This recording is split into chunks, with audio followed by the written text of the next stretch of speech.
The title Blood on the Drums really describes, all the facets of myself that I'm sharing, in terms of my vocals and my lyricism, and also my sonic taste, which you're hearing on Blood on the Drums. So it was actually more of a mission to write. I hope we write a song called Blood on the Drums because I have this title.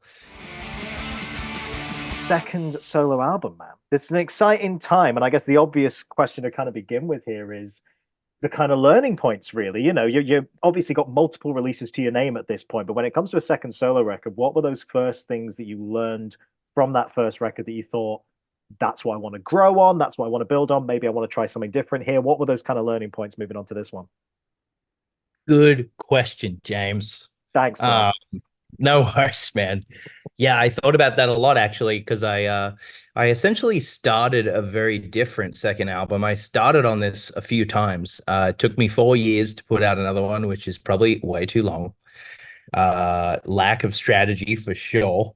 But really was enjoying the band's processes, so I just didn't want to mix anything up. And I'm the kind of person where if I'm working on a musical project, I kind of need to just go all in on one thing. Um, so I did think about the second album for a long time. I started producing it myself on Pro Tools for a second, got a mixed engineer, made about 4 songs, thought it sounded like shite. Then I just left that for 2 years, went and made a Five Sauce album, went and made an album for LP. And then I came back and I was like, okay, I definitely don't want to record it myself. I don't have that level of skill set. That's way too cocky. That's a dream at the moment. I have at least another decade before I'm going to be doing that. So this time around, I went in last November and started an album with Matt Pauling, who I had done a lot of Five Sauce stuff with and who I'd made my first album with. Um, and it was all to tape, and it was a very beautiful sound, very classic, very 70s kind of thing. And I've been living out here in California for a while, so that classic California sound was really seeping into my essence in terms of what I was spitting out. So I'd made 2 songs with him, and one was a song called Break Up, and the other one was The Canyon. Both of them have this classic rock thing, which I love. But then in terms of your question, I kind of listened to them and I was like, well, I'd really rather a more contemporary vocal recording for the bulk of the record. That's really important to me. And I really need a bigger, nastier drum sound for it all to make sense, for me to be like, growing this kind of Phil Collins-esque uh, dream of mine as a singing drummer. So I went and produced it with John Feldmann. So what did I learn? Needed better vocals, needed better drums. Um, yeah. And that Feldy's always there when you need him. That's always the And learning point. That's yeah, a good thing. and he has the best of both. So yeah, Very that's how true. it.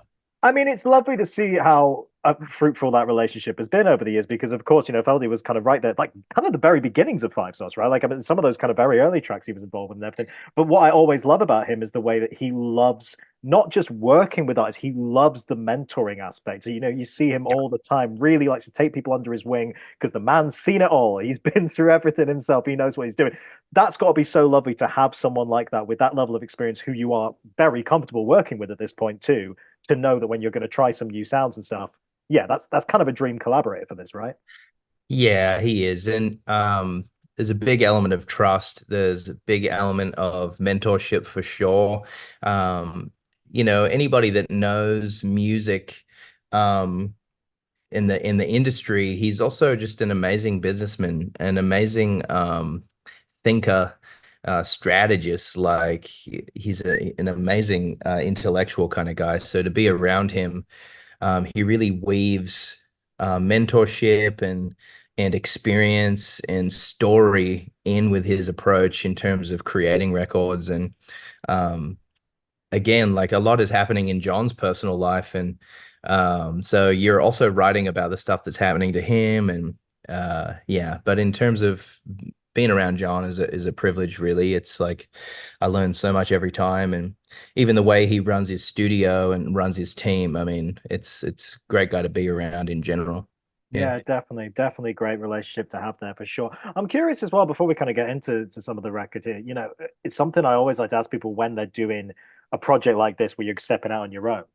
What are the kind of differences in terms of how you actually approach a song for this as opposed to something like Five Sauce? Like obviously it's a different set of people in the room and all that kind of thing, but Mhm. do you kind of have to go into a different headspace to think, okay, this is going to be something different, or is just songwriting? Do you have the kind of same methods no matter what it's going to be? I think I have a few ways of writing a song. They're not too internally evaluated. But I do know that if I'm writing with a band, it's quite easy to pull a concept from one of the band members rather than myself because you can't really hear what you're saying. And sometimes the other guys will say things that are quite profound or obviously a great song concept, but they're so in their world, they might not be able to see what's happening in their life that might be a great song. So yeah, it sucks when, one of your bandmates is like, "Oh, I'm fucking heartbroken. This shit's happening to me," and then insert profound line, and you go, "Hold up, bro. I know your heart's broken right now, but uh that could be a good song." So, um, but with myself writing in my own process, um, I more just have to trust my flow state, and I more have to trust that I have a subconscious dialogue that's happening that's just really following every step of my life. And I really trust the subconscious flow when I just stop trying to control my concepts and spit out what I'm really feeling in a relaxed, trusting environment. It always seems to work out best that way. Yeah, sometimes that is the best way, isn't it? You just let it happen and then kind of assess it after, I guess, in some ways, and just kind of see Yeah, where totally. you I go. mean, yeah, and you just rewrite then, so I spit it out melodically, some kind of phrases, and then I go, oh, yeah, that's totally what I'm trying to say. And then I dive into that concept. Yeah, makes sense. Makes sense. Let's talk then about Blood on the Drums. So, I mean, again, maybe this is a cliche question, but album titles and stuff always fascinate me, and particularly when they are attached to a title track, because there's got to be a moment where you're in the studio, you're in a writing environment, you're working on that song, and you go, "Yeah, that's the title track right there." Why is it that particular song, that particular lyric, where you thought, "Yeah, this is something that isn't just going to stand there as a song. This sums up the entire record for me." I always actually go into an album process with the album name already. Interesting, That right? that's really really important for me to have a working title, North Star conceptually. But also I feel like the title Blood on the Drums really describes, all the facets of myself that I'm sharing in terms of my vocals and my lyricism and also my sonic taste. Which you're hearing on Blood on the Drums. So it was actually more of a mission to write. I hope we write a song called Blood on the Drums because I have this title. I wrote it maybe 7 songs into the process. Uh, so yeah, and I thought it was just a really powerful, striking title, and it just gave us confidence that we had a great project name to begin with, and we weren't just like you know out there kind of adrift. Yeah, Yeah, it flips that question on its head then a little bit because presumably then there was a point where you're writing that song and you think that's the one. That's the one Ex we have to go with this title. So what was that like? When did that click for you? Go, oh no, this is Blood on the Drums now. because I have a few different processes to generate a contemporary song. Not so much, yeah, specifically contemporary pop rock. I like to start with drums, so I'll record various drums on top of each other. Um, and I was recording this hi-hat kick drum pattern, and then I wanted to add some big kind of thunderous toms on top of it. And then I started singing about the emotional bloodshed I've experienced throughout my music career. And not in a negative sense either, that it makes me proud to be strong and get through things. And it makes me feel fulfilled to, keep pushing my lyricism, keep making albums as often as possible, no matter how much the music world shifts. And then it was a song about giving giving all you've got. And I said to John, I don't have a chorus yet. Can you just turn on the mic and I'll just get in there and scream some shit? And the chorus came out, blood on the drums, giving it all that I got, blood on the drums, as simple as that. And it stuck. So there was the song. Yeah. Yeah, sometimes you just know, I guess. I mean, it's interesting you mentioned about kind of lyrics and opening up in that way, because that's something that really struck me about your first record was how open and honest you were. Like you really, really Mm. were kind of, laying it out there and talking about some very, very personal stuff. And it was very, very admirable to see you kind of take that and push it into this kind of solo project. So again, when you're approaching it the second time round, is there an increased confidence in your ability to do that? Does it make you want to push that kind of aspect even further, open up even more a little bit? I don't know if anybody out there that would be reading or watching this could relate, but I feel like my confidence in terms of externalizing my personal life dwindles as I get older. I hold it more personal and precious, and I do realize that oversharing is actually really dangerous. Um, so I think I was absolutely fearless in terms of even that song Skinny Skinny that I released. And I think doing that really opens you up to criticism of parts that should never really be criticized of yourself. So that was really difficult for me. I mean, even now, like trying to perform a song like Skinny Skinny actually is quite difficult for me. It doesn't feel, um, yeah, it hurts. And uh, but sharing and continuing to share as I get older and as I value my almost like secrecy and my peace more, um, not oversharing and keeping good parts of myself that are still healing safe is a priority these days. But on this record, I shared slightly conceptually more broad concepts about, yeah, some different stuff. I mean, not as extremely personal as my first record. It's interesting you mentioned about playing it live as well, because I saw you did. I mean, it's just the one gig. I mean, I know you've done like you basically been getting some of these newer songs out there in front of people, and that's always a fascinating moment. I find I talk to all bands about this because it's immediately the songs change, right? The minute you get them in front of an audience and you see that visceral reaction, it's going to change how you feel about them. It might change how you want to play them moving forward. So tell me Mhm. about that. Tell me about that experience of actually taking these songs and finally seeing an audience reaction to them. Yeah, in my personal experience, I started out as an acoustic songwriter before I joined 5 Seconds of Summer way back in the day. And I used to play venues and, Westfield Mall lobbies and all kinds of crap. Amazing. And I would play everywhere I could. And that was just very Aussie, natural. You want to get good, get out there and play wherever the people will let you. I play at Italian restaurants. I played all over the place.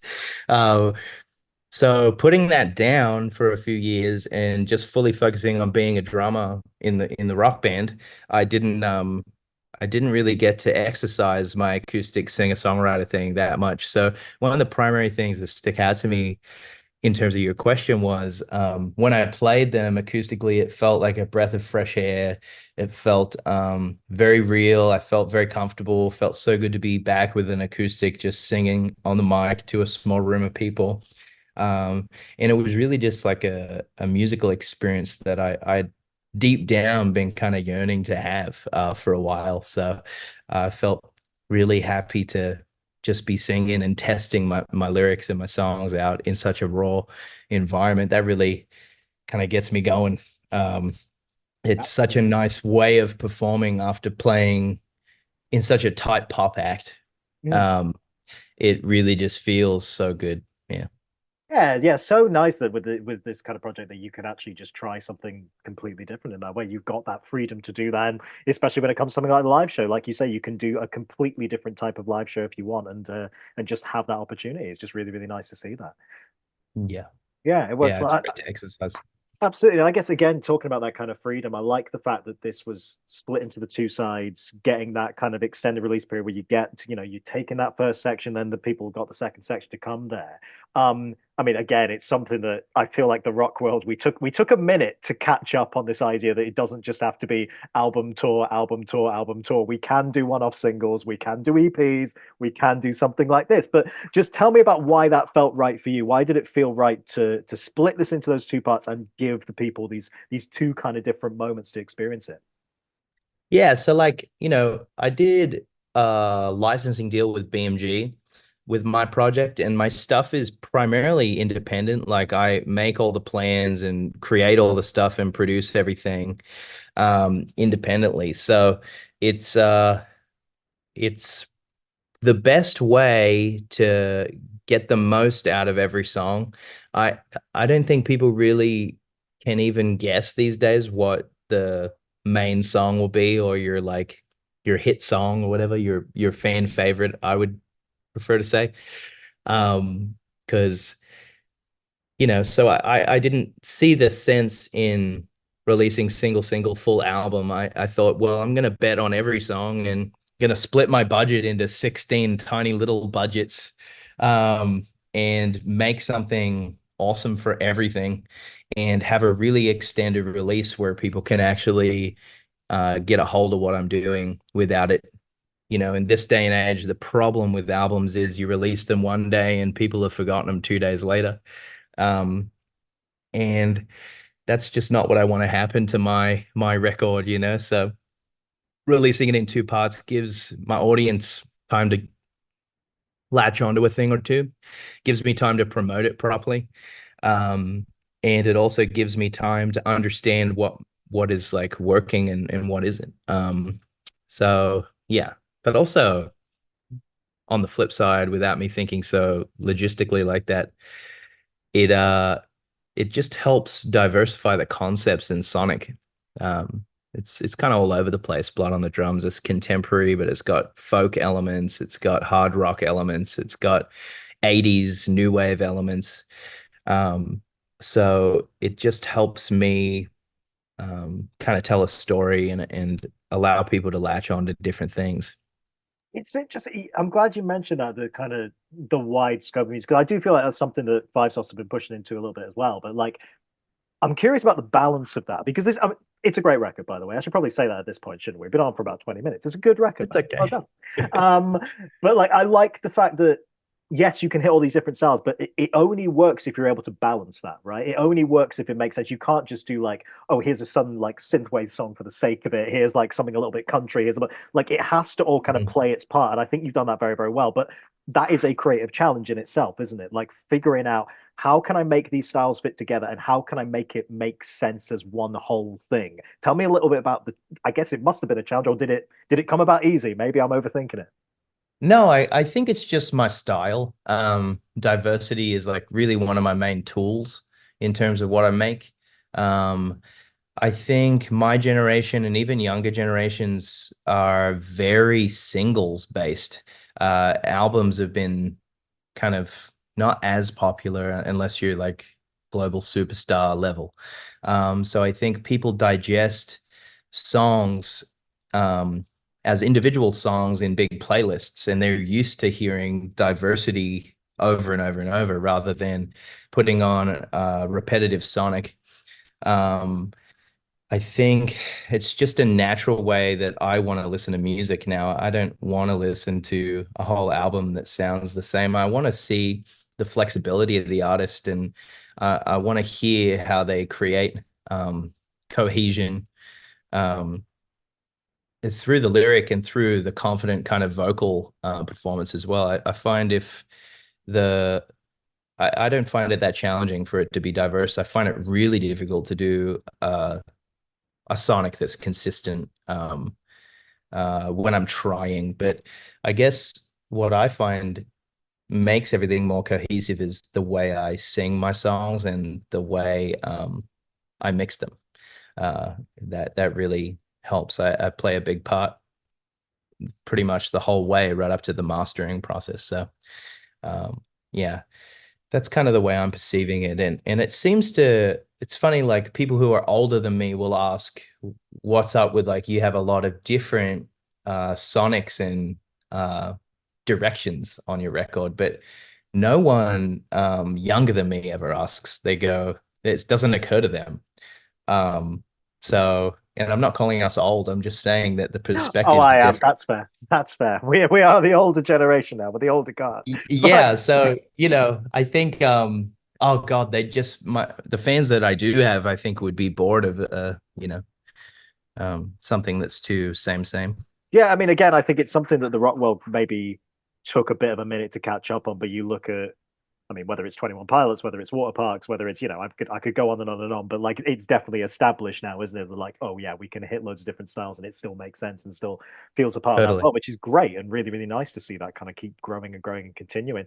You mentioned singles. We should actually mention Straight to Your Heart because again, why was it that one that did leap out to you when you thought, okay, if we're gonna put a single out there, it has to be that one? What was it about that track that you thought, yeah, let's get this one out there first? The way I choose a single is well, I first of all test its longevity. I mean, I wrote that song. I must have listened to it 300, 400 times before I released it. Um, I just was enjoying the mood. It was a song I'd put on personally.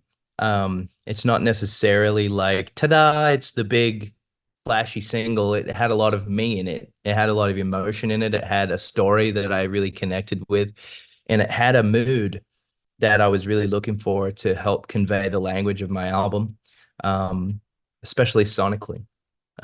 It had a lot of influence from bands that I love, like Echo and the Bunnymen and The Church. It had a little bit of NXS in it. It had this kind of Duran Duran like vocal chorus doubler thing on it. Um, and as well, it was really showcasing my love for like acoustic kind of finger picking stuff that I've been putting in my recordings is kind of a new world for me. So um, yeah, it just hit all the notes. I thought it was musically um, interesting enough for me to back it as a first one. And yeah, Yeah, definitely fits well. Definitely fits well. And it's so nice to see as well that you guys, as a band, now have hit this point where you could keep. I mean, I assume you want to keep making solo records, right? And it's we're in this lovely world now where it doesn't have to affect the band stuff in that way. You can keep going off and doing your own thing and still always come back, and it kind of Mhm. balances out very, very nicely like that. I take it you must already be thinking, as much as this one's just kind of dropping. Are you already thinking about what's next in terms of more music from yourself as a solo artist? Totally. I mean, I'll be working on sharing this for the next like year. And the weird part about the current music industry is obviously like catalog resurgence is like your main way of having popular songs now. It's not necessarily singles. So um, I'm constantly looking at all my albums like they came out yesterday. Um, like any Five Sauce album, it's the 10th anniversary of the band's first album, I think. Um, and I'm more likely to have a popular song on the resurgence of that album than anything at the moment. So realistically, if you were thinking strategically on what music to release next, I mean, I'm kind of thinking, well, I have about 300 something released songs. So who's listening to what, like who's pairing our songs with specific content and stuff, like how are people living alongside the music we've already released, and how do I back that? Um, it's not always about releasing new. It's sometimes about looking at what people are actually listening to at the moment that's relevant to them. So it could go two ways. I might not release another album ever, or I might keep might keep releasing. I The don't know. option's there. That's the important Yeah. thing. The option Yeah. is there. You have the choice, and that's what's important there.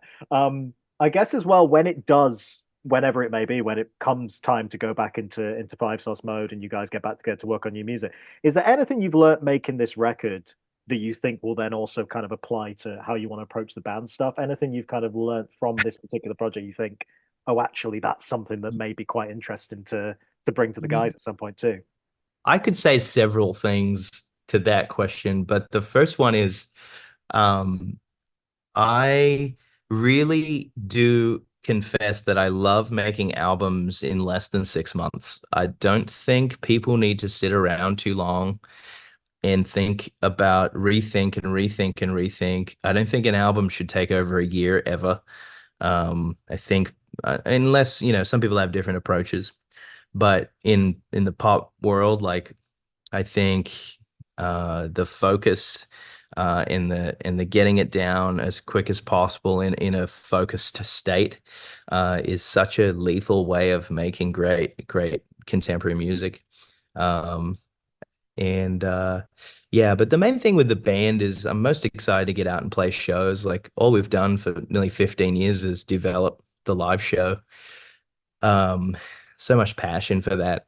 And I don't really do as much of that, obviously, on my own in terms of like the musical direction of arena shows and that kind of thing, which became such a huge part of my life. So, really, the solo music, releasing it and promoting it and making great visual worlds for it feels refreshing and but it's nothing like ripping, crazy shows with the band. Like that is a whole other level of excitement. That's fair, Yeah. man. That's very, very fair. When we were young, I think was the last time I saw you guys, and that was a fun old weekend, wasn't it? My God, that was a good, Oh good time, man. dude. Very good time. Oh, that was Yeah. that was being amongst those bands is a pleasure. I don't know if I'm so grateful they let us kind of through the gates and get up and do our thing. I mean, obviously, watching the band like rise against right after we got off stage or something was kind of like, I mean, that's an elite rock band. Like they are one of the best live rock bands ever. And my point being is Five Sauce, we just grew up watching YouTube videos of pretty much every band that was playing that whole thing, and they were still doing the same stuff, and we got wedged in between them all, and that felt pretty surreal. Man, hey, it comes back to what we were just saying, man. Like the younger audiences, they view it all as one part of the same thing, and rightly so. Those boundaries have disappeared to an extent, and I think that's really, really exciting and really cool, man. Yeah, and I'm really looking forward to seeing what, the next 10, 20 years brings with bands. I mean, I have no idea what's going to happen. Yeah, Um, so exciting to look forward to. Exciting to look forward to.